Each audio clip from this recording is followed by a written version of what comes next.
인생의 위기, 어려움들은 누구나 다 있습니다. 믿음이 좋은 사람도 있고요, 믿음이 없는 사람도 있고요. 인생의 고난과 환난이 없는 사람은 이 세상에 한 사람도 없습니다. 그건 전혀 이상한 일이 아닙니다. 그런데 오늘 상황은 조금 낯선, 평범하지 않는 그런 상황을 접하게 됩니다. 보니까 하나님께서 이스라엘 백성들을 불기둥과 구름기둥으로, 그것도 아주 구체적으로, 그것도 앞서서 인도하셨는데, 하나님이 인도하신 그 길에서 만난 상황이 낯설지가 않다라는 것입니다. 7절 말씀 보십시다. 특별 병거 600승과 애굽의 모든 병거를 바라니 장관들이 다 거느렸더라. 하나님께서 인도하시고 하나님께서 도우시고 하나님께서 끝까지 함께 하셨던 그 길의 마지막은 어떤 것이었느냐 하면, 홍해 바다가 넘실거려서 도무지 넘어설 수 없는 바닷가에 하나님께서 세우시고, 그리고 양옆에는 도무지 넘어설 수 없는 그런 산들이 둘러서 있고요. 그리고 뒤에는 철병거로 무장한, 이스라엘 백성들은 도무지 감당할 수 없는 그런 무장된 애굽의 군대가 서서히 다가오고 있더라는 거예요.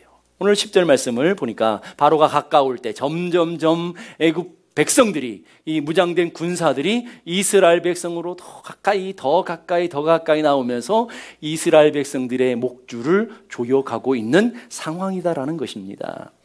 오늘 우리가 읽은 이 본문을 정확하게 보면 사면초가 진퇴양난의 위기를 만났다고 볼 수 있습니다. 앞으로 갈 수도 없고요, 뒤로도 갈 수 없고요, 좌우로도 어떻게 할 수 없는 인생의 기가 막힌 고난, 기가 막힌 절명의 위기에 처해 있습니다. 그런데 이스라엘 백성들을 홍해 앞에 갇히게 하신 분이 하나님이시고요, 그리고 이스라엘 백성들을 불기둥과 구름기둥으로 인도하셔서 여기까지 인도하신 이도 하나님이시고, 바로의 마음을 강팍하게 하셔서 애굽의 무장된 군대로 이스라엘 백성들을 쫓아가게 하신 이 역시 하나님이시고, 이스라엘 백성들을 사면초가의 상황 가운데 두게 하신 이도 하나님이시라는 것에 우리는 이해할 수 없는 어려움을 처하게 됩니다.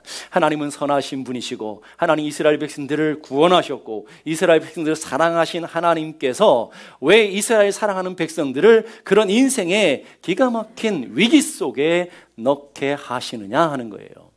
더 놀라운 것은 지금 이스라엘 백성들이 하나님의 말씀에 순종했을 뿐이라는 거예요. 다시 말씀 보십시다. 2절 보니까, 2절 다 같이 시작. 이스라엘 자손을 명하여 돌쳐서 바다와 믹돌 사이에 비하이롯 앞 곧 바알스본 맞은편 바닷가에 장막을 치게 하라. 자, 지금 무슨 말이냐면, 하나님께서 가던 이스라엘 백성들을 돌쳐서 말한 말은, 이 개역개정이 돌이켜서라는 말이죠. 돌이켜서라는 말은 히브리어 슈브라는 단어를 써요. 여러분이 회개하다라고 할 때도 전혀 다른 삶의 방향으로 움직이는 것, 이것을 돌이키다라는 단어를 쓰고 있는 거예요. 하나님께서 가던 이스라엘 백성들을 억지로 끄집어서 돌이켜서 인도하셨는데, 그 인도하신 곳이 홍해 맞은편이었고, 하나님이 인도하신 곳이 이스라엘 백성들이 무장해서 도무지 도망갈 수 없는, 퇴로가 없는, 도망가는 길이 없는 그곳으로 가둬두시고는 하나님께서 몰아가고 계시더라는 거예요. 왜 그러실까? 하나님께서 왜 이런 일들을 이스라엘 백성들에게 겪게 하실까? 이 길은 모세가 선택한 길도 아닙니다. 이 길은 이스라엘 백성들이 좋아했던 길도 아닙니다. 이 길은 하나님이 절대적으로 인도하시고 하나님께서 함께 하신 길이었고, 구름기둥과 불기둥으로 인도하셨기 때문에 이스라엘 백성들이 무조건 순종하고 따랐던 길인데, 그 결과는 감당할 수 없는 고난의 자리에 서게 되었다라는 것입니다. 왜 그렇겠습니까? 이 비슷한 현상이 신약에도 나옵니다. 신약의 마태복음 14장에 보면, 마태복음 14장은 예수님께서 오병이어를 통해서 장정만 5,000명을 먹이신 기적이 기록되어 있는, 표적이 기록되어 있는 사건이 마태복음 14장의 사건입니다. 이스라엘 백성들을 앉혀놓고, 무리로 앉혀놓고 주님께서 제자들에게 떡을 주시고 물고기를 주시면서 가서 떼어주실 때에 기적같이 계속 나오는 역사들은 제자들이 경험했습니다. 제자들이 그 은혜를 맛보고 그 능력에 놀래서 감사와 흥분과 감격에 있는 그 제자들을 예수님이 갑자기 부르시더니 갑자기 호수를 건너라고 재촉하시면서 보내는 장면이 나옵니다. 마태복음 14장 22절, 예수께서 즉시 제자들을 재촉하사 자기가 무리를 보내는 동안에 배를 타고 앞서 건너편으로 가게 하시고, 지금 채 감정이 흥분이 가라앉지도 않고 있을 때에 감격과 놀라움에 지금 제정신이 아닌 제자들을 부르셔서 갑자기 느닷없이 재촉하셔서 막 몰아서 주님이 제자들을 호수로 지금 배를 타고 보내는 장면이라는 것입니다. 그런데 제자들이 그 예수님의 말씀에 순종해서 배를 타고 가는데 기다리는 게 뭐였습니까? 형통이 아니었어요. 기다리는 것은 감당할 수 없는, 어부들이 감당할 수 없는 풍랑, 어부들이 감당할 수 없는 폭풍을 만나고 있다는 거예요. 이게 문제예요, 여러분. 예수님의 말씀에 순종했을 뿐인데 만나는 고난이고, 예수님의 말씀에 순종했을 뿐인데 만난 것은 풍랑이었다라는 것입니다. 왜 그랬을까요? 하나님께서 왜 그러셨을까? 근데 그것이 뒤에 답이 나오죠. 마태복음 14장 33절에 보니까 배에 있는 사람들이 예수께 절하며 가로되 진실로 하나님의 아들이로소이다. 예수님이 제자들에게 요구하시는 것과 제자들이 예수님께 원하는 것이 전혀 달라져. 여러분, 인간은 이 땅을 살아가면서 지금의 안정을 원합니다. 지금의 뭐 하도 편안함을 원해요. 문제가 없는 것을 원합니다. 그런데 예수님은 문제를 가운데서든지 환난 가운데서든지 주님이 가르쳐 주시고 하는 레슨이 다르다라는 거예요. 우리 삶에 주시는 교훈이 다르다라는 것입니다. 오늘 제자들은 평안하기를 원했고, 오늘 제자들은 오병이어의 기적을 때는 놀라운 감격과 은혜 가운데 머물기를 원했지만, 주님은 그 제자들을 일으켜서 풍랑 가운데 보내시고 진짜 보여주고 하시는 하나님의 레슨이 있었는데, 그건 뭐냐면 예수님이 하나님이시라는 것, 예수님이 진짜 하나님이시라는 것을 보여주셨다라는 거예요. 제자들은 그 풍랑 가운데서 예수님이 하나님이신 것을 맛보게 되고요, 예수님이 정말로 하나님의 아들이신 것을 경험하게 되며 그 예수님을 경배하는, 예수님을 믿는 믿음을 갖는 사건, 믿음을 경험하는 사건이 풍랑의 사건이었다라고 오늘 얘기해 주고 있습니다. 저 신학교 같이 다녔던 신학교 동기인 김병년 목사님이라는 분이 있습니다. 여러분, 책을 많이 보신 분들은 아실 거예요. 그분이 쓴 유명한 책, 베스트셀러가 두 권이 있는데, 하나는 난 당신이 좋아라는 책을 썼습니다. 그 책에서 얘기하는 건 이런 겁니다. 2005년도에 사모님이 셋째 아이를 낳았습니다. 순산을 잘 하셨는데 3일 지났는데 갑자기 쓰러지셔서 뇌사 판정을 받으셨어요. 뇌사 판정을 갑자기 받았습니다. 사모님이 쓰러진 후에 목사님은 금식 기도도 하시고 작정 기도도 하시고 산에도 가시고 기도원도 가시면서 이 아내를 살려보려고 하나님 앞에 몸부림치며 섰습니다. 낫겠습니까? 안 낫겠습니까? 안 낫어요. 나아야 되는데 낫질 않았습니다. 그런데 간호를 하다가 또 불의의 사고를 만나서 그 뇌사 상태에 빠져 있는 사모님이 다리 하나까지 절단하는 더 큰 고난, 더 큰 위기를 만났습니다. 그때 그 책에서 그 목사님이 이렇게 고백합니다. 정금같이 나올 것이라고요? 하나님, 제가 언제 정금같이 된다고 했습니까? 저 금덩이 관심 없습니다. 그냥 순탄하고 평탄하게 좀 살게 내버려 두시면 안 되겠습니까? 어디서 많이 경험하는 경험 아닙니까?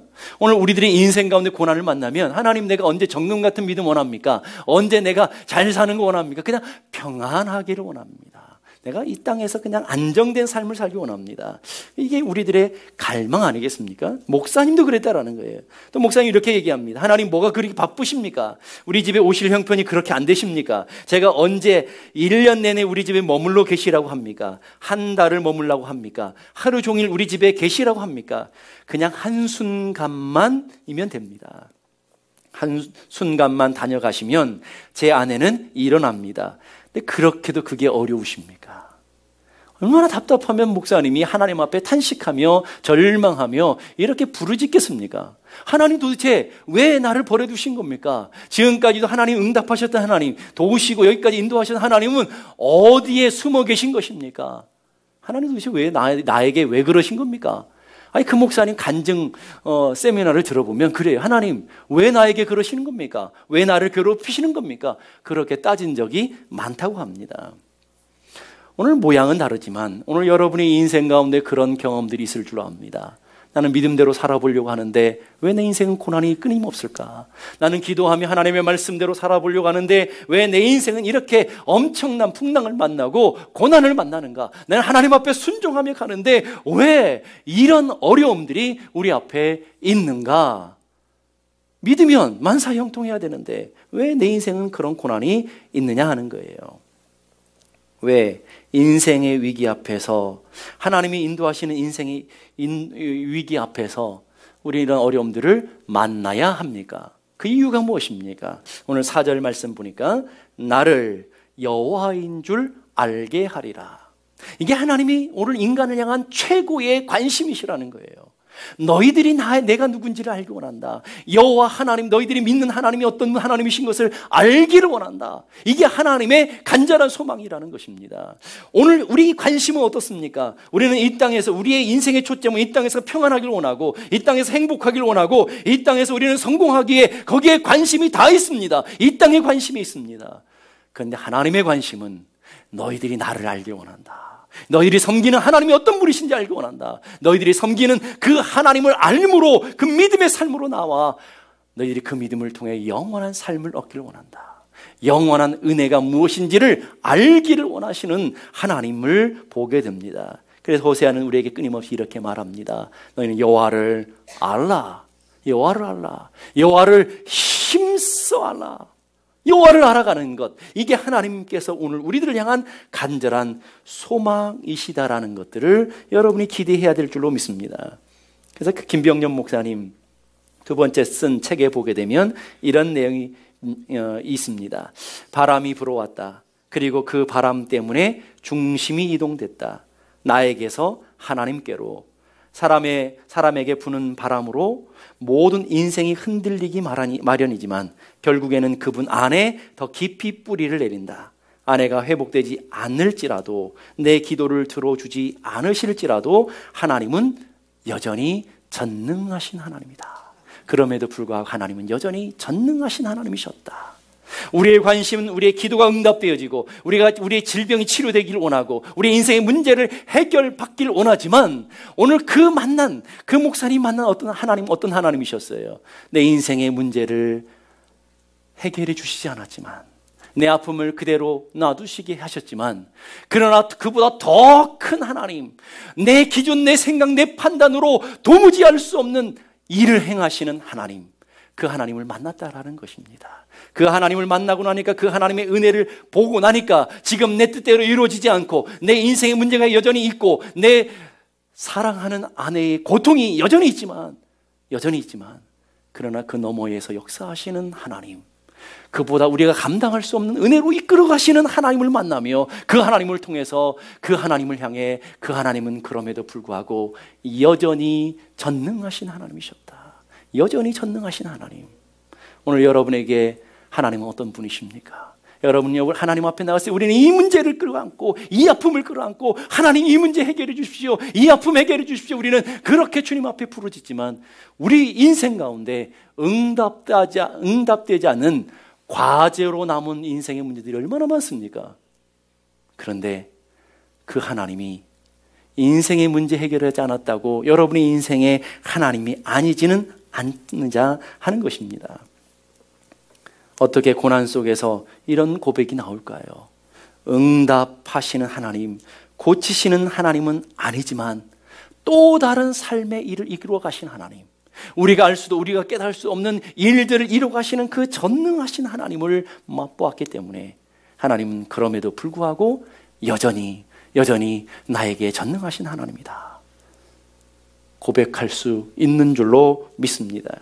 우리는 인생의 홍해를 만났을 때, 우리의 인생의 위기를 만났을 때 두 가지의 전혀 다른 반응을 하는 내용을 오늘 본문을 통해서 우리는 경험하게 됩니다. 오늘 이스라엘 백성들의 반응은 어떻습니까? 두려움과 원망과 낙심에 빠져 있는 것을 보게 됩니다. 홍해를 만나고 인생의 위기를 만났을 때 우리는 숨어져 있는 우리 깊은 곳에 있는 우리의 인간의 본성이 드러나게 되고, 숨겨져 있는 지금까지 살짝 감추었던 인간의 거짓된 욕망들이 드러나게 되는 것을 우리는 발견하게 되는 거예요.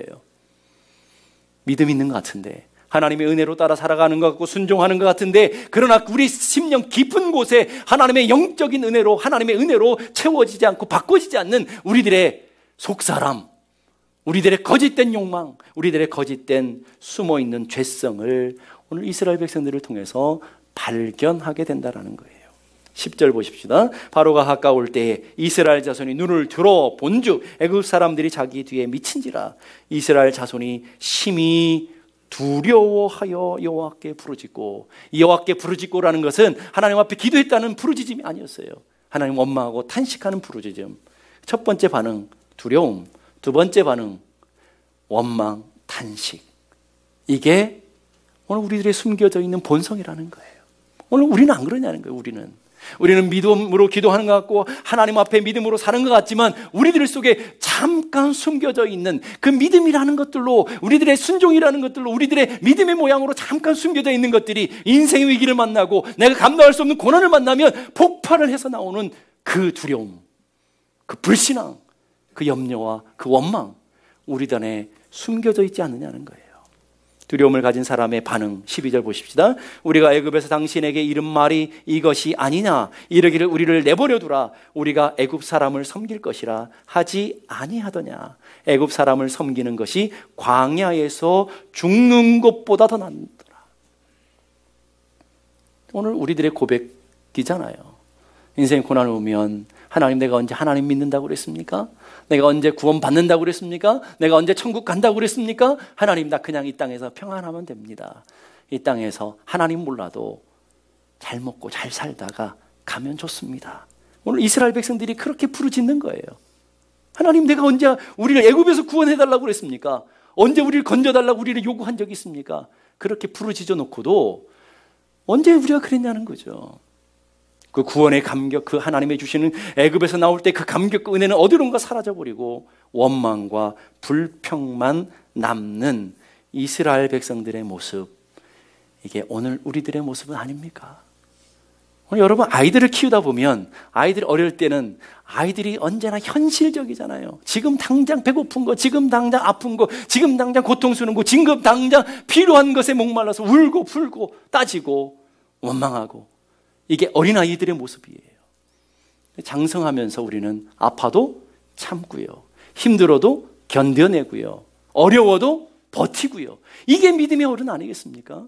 근데 오늘 이스라엘 백성들은 어때요? 인생의 고난을 만나 아픔이 나니 그냥 불평하고 원망하고 탄식하고, 어린아이의, 영적인 어린아이의 모습을, 전형적인 어린아이의 모습들을 우리는 고스란히 발견하게 되는 것을 보게 됩니다. 근데 우리 한번 찾아보자는 거예요. 정말 이스라엘 백성들 말처럼 이스라엘 백성들이 이 홍해 앞에서 죽은 사람이 있느냐는 거예요. 있습니까? 없습니까? 한 사람도 없었어요. 오늘 지금 앞에 놓여있는 홍해 바다, 넘실거리는 홍해 바다에 한 사람이라도 빠져 죽은 사람이 있느냐는 거예요. 한 사람도 없어요. 거기다가 지금 애굽에 무장된, 철병거로 무장되어서 지금 이스라엘 백성들을 죽이려고 쫓아오는 그 애굽의 바로의 군대에게 한 사람이라도 죽은 사람이 있느냐는 거예요. 없어요. 그럼 무슨 말이겠어요? 그건 사실이 아니고 오늘 우리가 느껴지는 두려움일 뿐인 거예요. 허상인 거예요, 허상. 오늘 우리들은 그 허상을 쫓아서 우리는 원망하고 불평할 때가 얼마나 많으냐 하는 거예요. 사실이 아닌데 오늘 우리는 어린아이같이 투덜대고 불평하며 지금 조금 힘들다고, 조금 어렵다고 우리는 그렇게 살아가더라는 것입니다. 근데 오늘 믿음의 사람 모세를 보자라는 거예요. 다른 상황도 아니고 다른 곳도 아니고 똑같은 곳에서, 똑같은 상황에서, 똑같은 위기 앞에서 전혀 다른 믿음의 고백을 갖고 있습니다. 13절 우리 함께 다 같이 한번 읽어보십시다. 시작. 모세가 백성에게 이르되 너희는 두려워 말고 가만히 서서 여호와께서 오늘 너희를 위하여 행하시는 구원을 보라. 얼마나 다른 믿음의 고백입니까? 한쪽에 원망하고 불평하고 우리가 죽게 이렇게 내버려 두시 왜 이러냐 이렇게 탄식하고 절망하지만 믿음의 사람, 성숙한 믿음을 가진 모세는 하나님께서 우리와 함께 계시고 너희는 가만히 있어 하나님이 우리와 함께 하시는 여호와의 구원을 보라라고 담대하게 선포하며 그 두려움을 이겨내고 믿음의 선포를 하며 믿음의 길을 걸어가는 믿음의 사람도 있다라는 거예요. 전혀 다른 반응. 어떻게 해서 전혀 다른 이런 두 가지의 반응이 나타날 수 있을까? 어떻게 무엇이 이 두 가지 전혀 다른 반응을 만들어낼 수 있을까? 그것은 바라봄의 차이예요. 무엇을 바라보느냐? 자, 10절 보십시오. 다시. 바로가 가까울 때, 바로가 점점점 이제 바로의 군대가 가까우고 있습니다. 이스라엘 백성들이 이제 눈을 들어본즉 그랬어요. 눈을 들어서 뭘 봤어요? 애굽 군대를 보게 되었어요. 애굽 군대를 봤더니 갑자기 두려움이 생기고요. 두려움이 임하니 불평과 원망과 낙심과 절망이 생기게 되는 것입니다. 그런데 진짜 이유가 있어요. 애굽 군대를 봐서 두려운 게 아니라 진짜 이유는 지금 이들의 시선이 어디를 향하고 있느냐는 거예요. 자, 시선이 앞을 향하고 있습니까? 뒤를 향하고 있습니까? 뒤. 그냥 뒤를 향하니까 앞에서 이스라엘 백성들 앞에서 인도하던 게 뭐죠?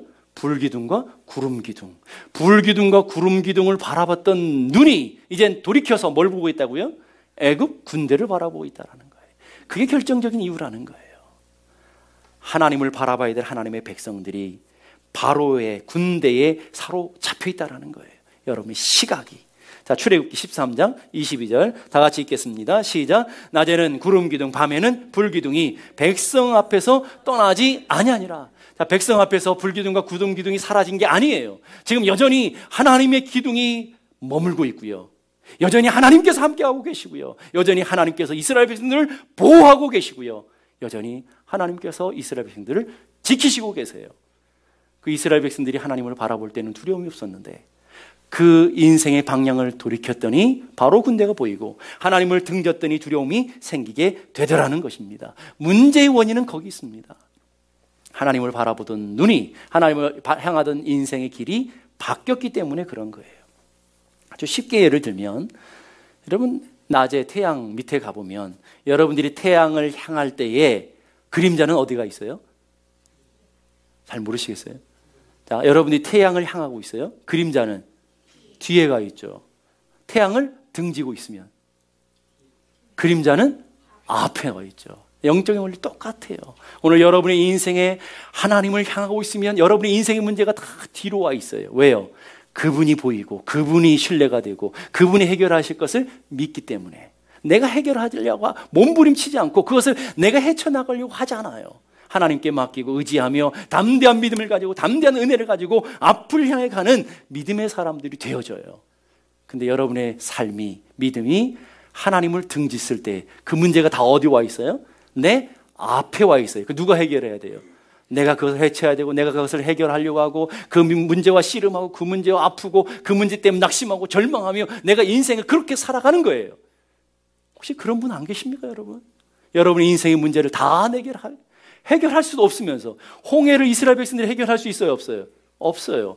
다가오는 애굽의 군대를 이스라엘 백성들이 해결할 수 있어요, 없어요? 없어요. 그럼에도 불구하고 내가 해결할 수 있을 것처럼 그것을 내 문제 앞에 놓고 우리는 그렇게 두려워하고 떨고 있다라는 것입니다. 그런데 애굽의 군대는 지금만 있는 거 아니에요, 여러분. 8절로 가보니까 8절 보니까 여호와께서 애굽 파로의 마음을 강팍케 하셨으므로 그가 이스라엘 자손의 뒤를 따르니 이스라엘 자손이 어떻게 했다고요? 담대히 나갔습니다. 애굽 군대가 있을 때도 담대했었다고요. 애굽 군대가 쫓아와도 담대했었다고요. 언제예요? 이스라엘 백성들이 불기둥 구름기둥 바라보며 걸어갈 때, 불기둥 구름기둥 의지하며 나갈 때는 담대했어요. 똑같은 상황인데, 그런데 등을 돌이키고 나니까 두려움이 생기고요, 염려가 생기고요, 근심이 생기게 되었다라는 거예요.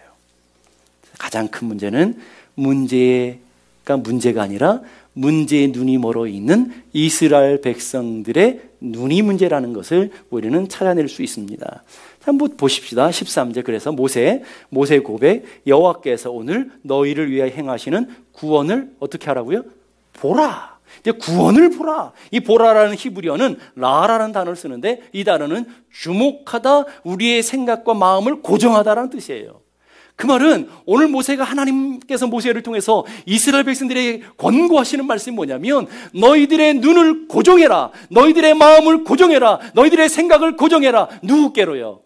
하나님께로. 너희들을 구원하시는 하나님께로 너희 생각을 고정하고 너희들의 눈을 고정해라 라고 얘기하고 있다는 거예요. 그러기에 성도는요, 봐야 될 것이 있는가 하면 보지 말아야 될 것이 있어요. 봐야 될 것이 있는가? 보지 말아야 될 것이 있어요. 봐야 될 것은 뭐예요? 하나님만 의지하는 것. 하나님 바라보고 하나님 의지하는 것은 우리가 늘 놓치면 안 돼요. 그런데 보지 말아야 될 것이 있어요. 문제, 사람들, 우리 인생의 애굽, 군대, 홍해, 문제, 이런 수많은 사건들 우리에게 계속 닥치잖아요. 우리 교회 다니면서 사람 때문에 실족하고요. 교회 다니면서 인생의 문제 때문에 낙심하고 절망하는 사람들이 얼마나 많습니까? 그건 보지 말고 진짜 봐야 되는 하나님을 보고 하나님을 의지하고 나오라고 하고 있는 거라는 거예요. 사람의 눈은요, 세 가지 눈이 있어요. 여러분도 아시겠죠? 우리는 육안이 있죠. 사람들은 다 눈을 갖고 있는 육안이 있고요. 두 번째는요, 지적인 것을 볼 수 있는 지안이라는 게 있어요. 똑같지 않잖아요. 여러분들이 앉아 있어도 성경을 아는 사람이 있고 모르는 사람이 있고 다르잖아요. 지안이 다르잖아요. 세 번째는 하나님의 사람들이 반드시 있어야 되는 눈이 있어요. 그걸 뭐라고 그러죠? 영안이라고 그래요. 영안. 우리는 이 세상에 보이는 것으로 보는 것이 아니라 우리는 보이지 않는 하나님의 세계가 더 크다라는 것을 알고 영적인 세계가 더 크다라는 세계를 믿는 것이 믿음인 줄로 믿습니다. 여러분 육적으로 보는 것만 보고 살 거면 뭐하러 예수 믿어요? 보는 게 다면 뭐하러 예수 믿냐고요? 보이는 것보다 더 큰 세계가 있고 하나님의 세계가 있고 하나님의 능력의 세계가 있고 보이지 않는 하나님의 위대한 세계가 있는 것을 우리는 믿는 거예요. 그게 믿음이라고요. 그래서 우리는 영안이 열려져야 돼서 하나님의 세계를 볼 수 있는 믿음의 사람들이 되어야 될 줄로 믿습니다.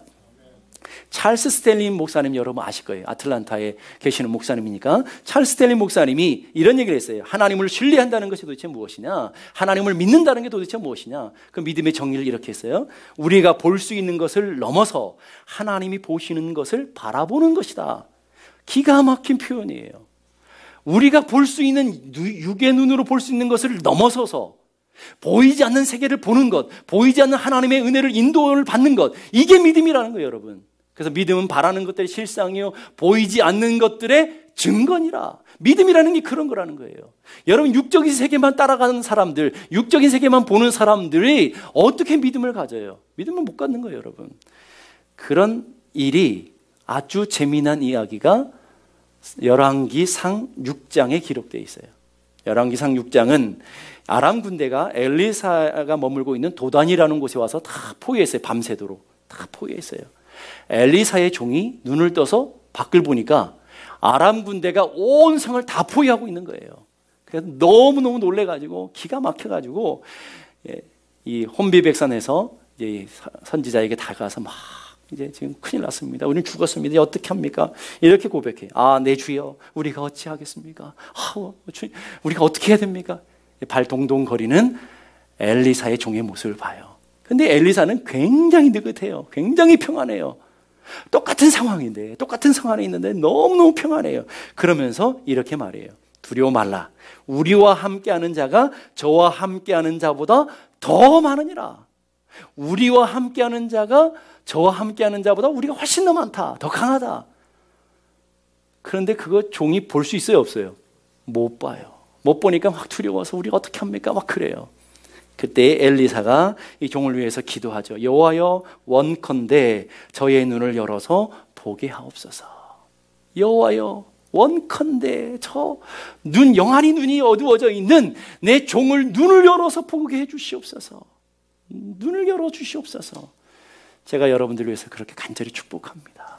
영안의 눈이 열려져서 하나님의 세계를 볼 수 있고, 영안의 눈이 열려져서 여러분들을 도우시는 불병거, 불말로 도우시는 하나님의 역사들을 볼 수 있고, 오늘도 내 삶에 고난이 있고 여전히 아픔이 있지만 그 넘어서 역사하시는 하나님의 큰 손길이 느껴지는, 볼 수 있는 영안이 열려지기를 간절히 바랍니다. 그 종이 어땠어요? 영안이 열려졌더니 그 뒤에 뭐가 있어요? 엘리사 뒤에 하나님의 불병거로 불말로 무장되어 있는 하나님의 천군 천사들이 지금 뒤에서 꽉 버티고 있는 그 모습을 보고는 엘리사의 종이 아람 군대를 무서워했을까요? 안 했을까요? 했을까요? 안 했을까요? 안 했죠. 했으면 얘기가 달라지겠죠. 전혀 두려워하지 않아요. 왜 두려워하지 않죠? 나와 함께 하시는 하나님의 천사들이, 나와 함께 하시는 하나님의 역사가, 나와 함께 하시는 하나님의 불병과 불말들이 지금 뒤에 가득 버티고 있는 것을 영적으로 볼 수 있었기 때문에 더 위대한 삶을 살 수 있었다는 거예요. 자, 엘리사와 함께 하신 하나님은 그 하나님, 엘리사가 믿었던 하나님, 오늘 여러분들이 믿는 하나님과 다른 하나님이실까요? 다른 하나님이십니까? 솔직하게 얘기해 보세요. 난 다른데요? 예. 엘리사가 믿었던 하나님하고 오늘 여러분들이 믿는 하나님은 동일한 하나님이신 것을 믿습니까? 그럼 뭐가 차이죠? 오늘 우리들의 눈이 열려져서 그걸 볼 수 있느냐, 볼지 못하느냐 차이라는 거죠. 똑같은 인생의 문제, 똑같은 환란의 시대를 살아가지만 믿음의 사람들은 영적인 눈이 열려서 하나님의 세계를 보며 하나님의 역사를 보며 하나님과 함께 하시는 놀라운 역사들을 경험하며 믿음 가운데 살아왔어요. 근데 우리는 영적인 눈이 없기에 그 역사를 보지 못하게, 그 은혜를 보지 못하게 우리는 육안에 보이는 대로 육의 세계를 우리는 따라 살아가는 육적인 사람이 되어버리고 말았다라는 것입니다. 그래서 보이는 세계만 보고 살아가는 사람을 육적인 사람이라고 그러고요, 보이지 않는 영적인 세계를 볼 수 있고 보이지 않는 영적인 세계를 따라 살아갈 수 있는 영안이 열려있는 사람을 영의 사람, 영적인 사람이라고 성경은 이야기하고 있는 거예요. 자, 오늘 이 시간 우리가 찬양을 하나 들을 거예요. 이 찬양이 오늘 설교 전체를 요약하는 그런 내용인 것 같습니다. 오늘 찬양을 이게 여러분들이 가사를 생각하시면서 우리 함께 듣기를 원합니다. 사방이 가로막혀 절망하나요, 눈을 들어 하늘을 쳐다보세요. 당신을 사랑하는 하나님께서 해결해 주실 거예요. 지금 당신이 먼저 해야 할 일은 하나님이 하신 일을 인정하면서 모든 것이 합력하여 선을 이룰 줄 믿고 따라가는 일이죠. 아무것도 염려하지 말고 오직 모든 일에 기도와 간구로 너희 구할 것을 감사함으로 하나님께 아뢰라. 당신이 말씀을 믿는다면 모든 것 하나님께 맡기세요. 눈을 들어 하늘을 쳐다보세요. 그리고 기도하세요.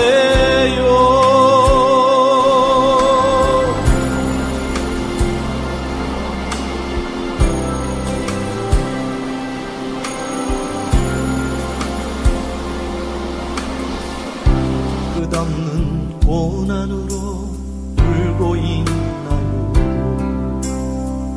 눈을 들어 주님을 바라보세요. 당신을 창조하신 하나님께서 해결해 주실 거예요. 지금 당신이 먼저 해야 할 일은 하나님이 하실 일을 신뢰하면서 모든 것이 합력하여 선을 이룰 줄 믿고 순종하는 일이죠. 아무것도 염려하지 말고 오직 모든 일에 기도와 간구로 너희 구할 것을 감사함으로 하나님께 아뢰라.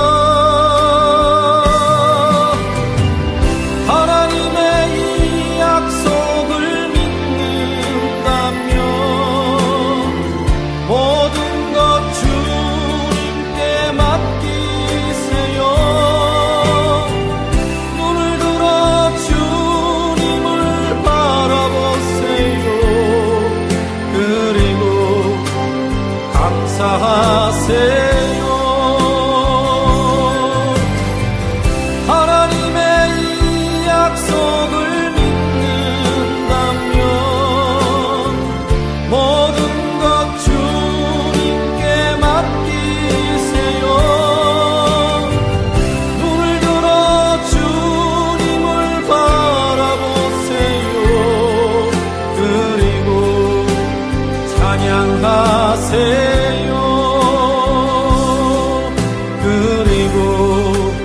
감사하세요.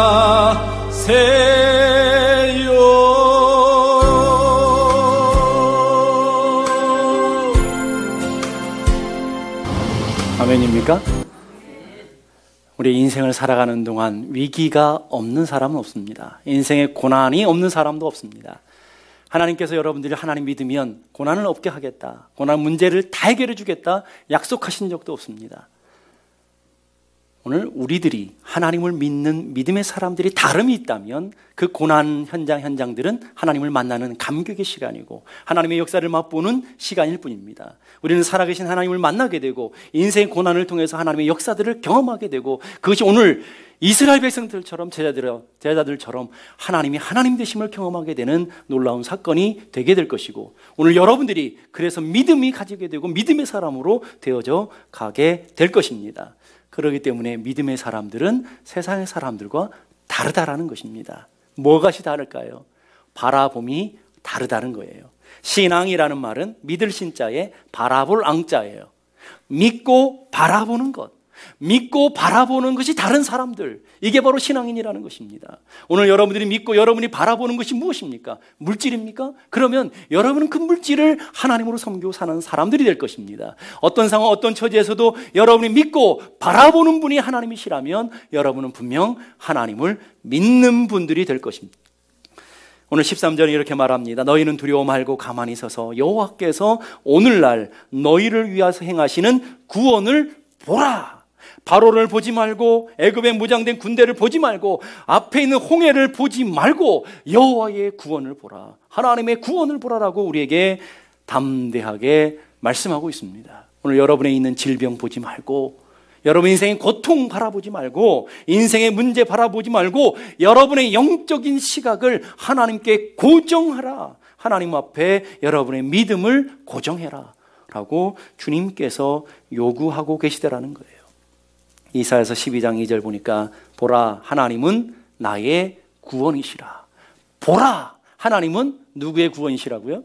나의 구원이시라. 하나님은 나의 구원이시기에 우리는 내가 의뢰하고 두려움 없으리니 그분을 고정하고 그분을 의뢰할 때 뭐가 사라져요? 두려움이 사라지게 되는, 우리를 누르고 있는, 우리를 압박하는 두려움이 사라지게 될 것인데 왜 그러냐? 주 여호와는 나의 힘이시며 나의 노래시며 나의 구원이시기 때문에 그렇다. 자, 주님은 나의 힘이셨습니다. 주님은 나의 노래셨습니다. 주님은 나의 구원이셨습니다. 각자 다른 인생의 환난 속에서, 인생의 경험 속에서 겪는 고백이라는 거예요. 주님이 나의 힘으로 나는 맛볼 때가 있었고, 주님은 나의 노래로 경험할 때가 있었고, 주님은 나의 산성으로, 주님은 나의 목자로 고백되어지는 각자의 인생의 위기와 고난을 통해서 나는 그 하나님을 그렇게 고백하는 영적인 간증을 갖게 되었다. 오늘 저는 여러분들이 그런 간증의 사람들이 될 수 있기를 바라요. 나의 인생의 하나님은 이런 하나님이셨다. 내 인생의 하나님은 이런 분이셨다라고 고백할 수 있는 사람의 고백은 인생의 고난을 만나고 환난을 만나고 그것을 믿음으로 주님을 바라봄으로 넘어섰던 사람들만 가지는, 믿음의 고난을 경험하고 겪는 사람들에게만 가지는 참된 하나님을 맛본 사람들의 놀라운 능력, 놀라운 권세, 놀라운 은혜가 우리의 간증인 것을 믿을 수 있기를 바랍니다. 우리는 이런 인생의 문제 앞에서 마지막으로 하나 해야 될 것이 있어요. 그 뭐냐면 우리의 믿음의 결단이 필요하다라는 거예요. 믿음을 바라보는 것은 우리의 삶의 의지적인 결단을 통해서 나아가야 되는데, 오늘 우리들의 삶에 믿음의 결단이 필요하는데, 그 결단은 나는 이제 주님만 바라보겠습니다. 주님께 내 인생을 고정시키겠습니다. 주님께 내 인생의 마음을 고정하고 확정하겠습니다라는 우리의 결단이 필요해야 될 줄로 압니다. 시편 121편 1, 2절 우리 함께 다 같이 읽겠습니다. 시작. 내가 산을 향하여 눈을 들리라. 나의 도움이 어디서 올고 나의 도움은 천지를 지으신 여호와에게서로다. 아멘입니까? 하나님, 이제는 내가 눈을 들어서 주님께 고정하겠습니다. 내가 산을 향해서 눈을 들겠습니다. 그 산은 여호와가 계신, 그 산은 하나님의 도우심의 산, 하나님께서 거하시는 그 산을 향해서 내 믿음을 고정하겠습니다. 내 눈을 고정하겠습니다. 이것이 오늘 우리들의 고백이어야 될 줄로 믿습니다. 복음성가에 보면 거친 파도 날 향해 와도 주와 함께 날아오르리. 그냥 풍랑으로 끝나는 것이 아니라, 바람으로 끝나는 것이 아니라, 그 바람을 타고 날아갈 수 있는 믿음의 사람들, 믿음의 날개를 가진, 우리가 하나님의 믿음의 날개를 가진 사람들인 것을 기억할 수 있기를 바라요. 그 거친 파도를 향해 내가 믿음의 날개를 쭉 펴고 날아가는데, 오늘 중요한 고백이 있습니다. 폭풍 가운데서 나의 영혼이 잠잠히 뭘 바라본다고요? 주를 보리라. 폭풍 가운데서도, 그 인생의 위기 가운데서도, 홍해 가운데서도, 바로가 몰아오는 그 인생의 절대절명의 위기 가운데서, 죽을 상황 가운데서도 나는 잠잠히 누구를 본다고요? 주를 보리라. 이게 오늘 여러분들의 고백이 될 수 있었으면 좋겠어요. 이게 오늘 여러분의 믿음이 되기를 주님의 이름으로 축복합니다.